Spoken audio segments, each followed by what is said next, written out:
Starting point, well, first of all, Picture of Dorian Gray it's an amazing book. Obviously, I read it again, and then what I actually really like doing is then listening to the audiobook, because then I can sort of just like listen and imagine the characters, how I kind of see them, how I see them maybe in a contemporary setting. And then, of course, I'm always very interested in the writer who wrote the story, Oscar Wilde.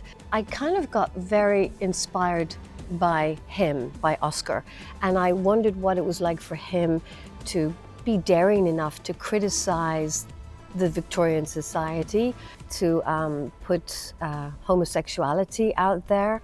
Then I suddenly kind of saw him in the piece as the writer. I like really bringing in these moments where you see Oscar Wilde thinking what to do. And also there are some moments he stops the scene between Basil and Dorian. He puts them into situations where they're almost kissing, and then he changes it. He hinted at homosexuality, but there was nothing really explicit. The Picture of Dorian Gray, it's a story that really outlines the character's inner conflict for Dorian between the outward beauty and the inner corruption.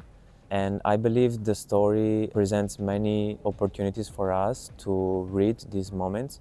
For example, when he sees the picture changing for the first time, to also when he tries to hide it, or also when he kills Basil, which is my favorite scene, and I believe it's a turning point for me in the story, because we can really see Dorian changing his behavior and how he presents himself. So finding the music was challenging.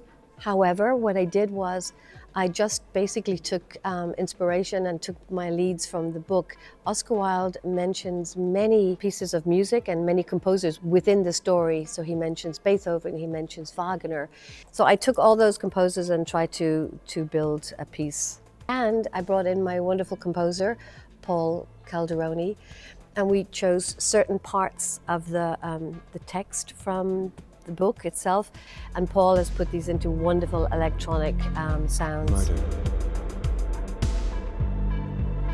is always a mistake.